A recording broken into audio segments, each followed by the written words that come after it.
Hi King Street kids, it's Kelly Burbage here with a story for you today. Seashells, More Than a Home. This is a nonfiction book, so we're going to learn some facts about seashells.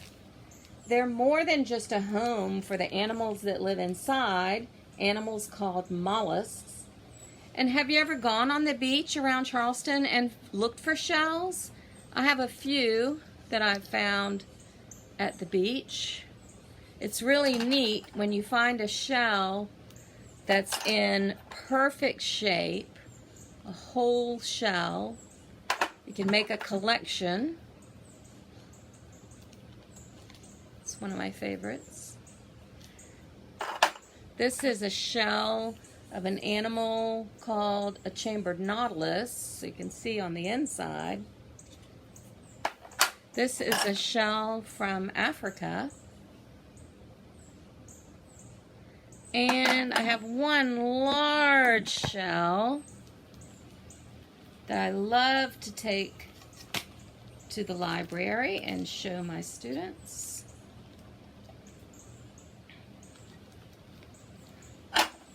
And Miss Amick at St. Matthew's was kind enough to send me a picture of one of our new banners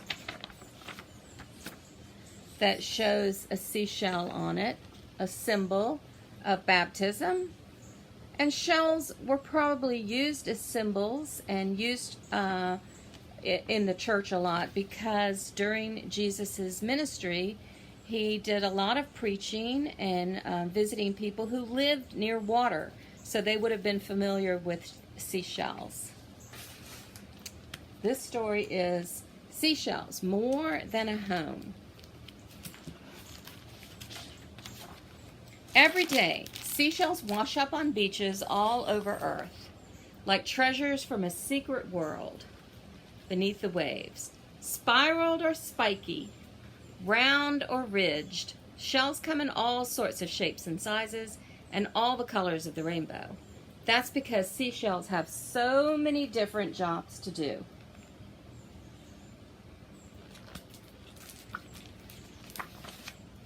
Seashells can rise and sink like a submarine.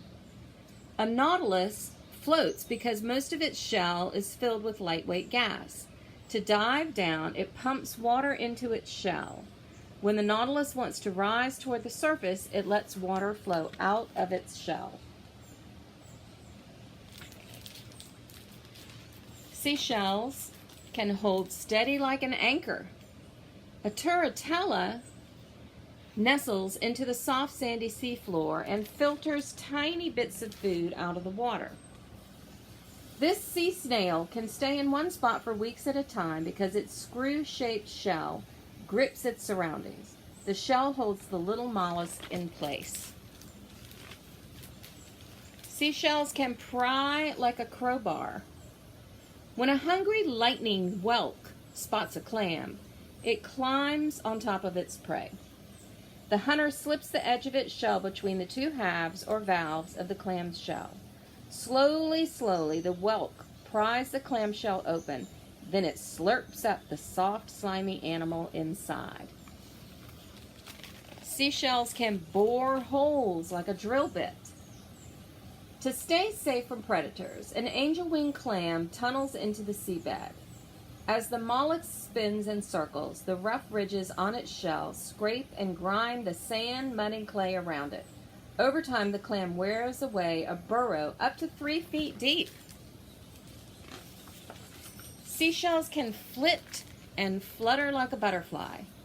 A scallop spends most of its time lying on the ocean floor. But when a predator attacks, the scallop claps its valves together to propel itself out of harm's way. Some kinds of scallops hop and zigzag across the ocean floor. Others dodge and dart or skim and glide through the water. Seashells can curl up tight like an armadillo. Like a knight suit of armor, a chitin shell has flexible plates that make it easier for the mollusk to move. When a hungry sea otter plucks a chitin off a rock, the plates come in handy. they let the mollusk roll itself into a ball to protect its soft body. Seashells can let in light like a window. Some areas of a heart cockle shell let sunlight pass through. That's good news for the tiny algae that live inside the clam shell. Like plants, algae also need sunlight to make food. It's also good news for the heart cockle because it eats some of its tiny tenants. Seashells can belch out waste like a ship's smokestack.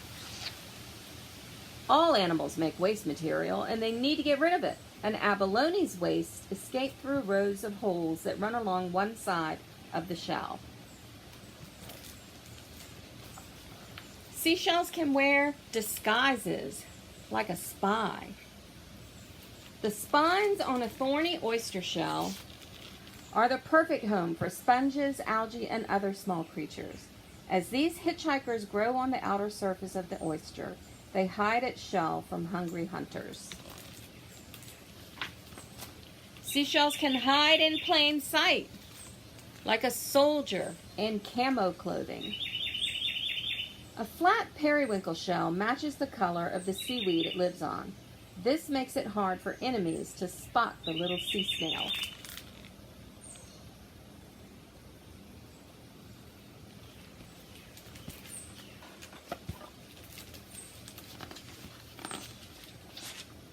Seashells can open up like your mouth. When mussels feel safe, they open their shells and suck up tiny bits of food floating in the water. But when mussels feel danger, they snap their shells shut to protect their soft bodies. These shells close quickly, like your eyelids.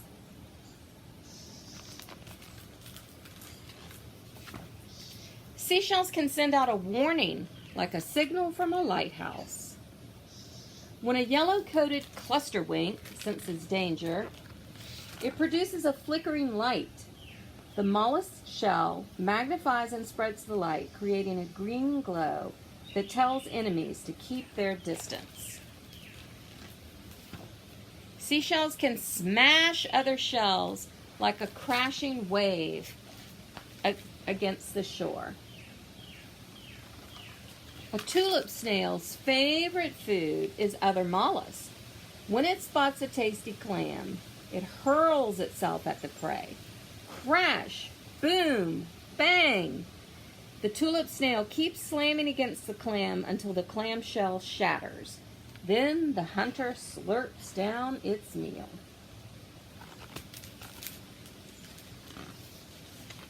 But most of all, hard, strong seashells make good homes. They protect like a fortress, keeping mollusks safe in their underwater world.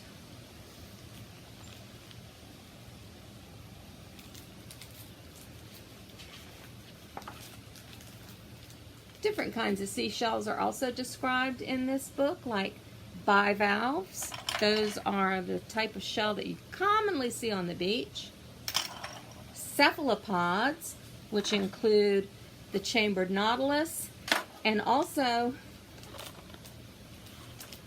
octopus and squid, who don't have shells at all. Chitons, gastropods, and scaphopods. So I hope you'll do a couple of things after hearing about shells. If you get a chance, go to the beach and search for some shells and maybe start a collection yourself. But the next time we're all together at St. Matthew's in church, look for the banner that has the shell on it, and look in the back of the church at the display about baptism, and you'll find a beautiful silver seashell with a cross, and I think you'll enjoy seeing that too. Hope to see everybody soon. Bye-bye.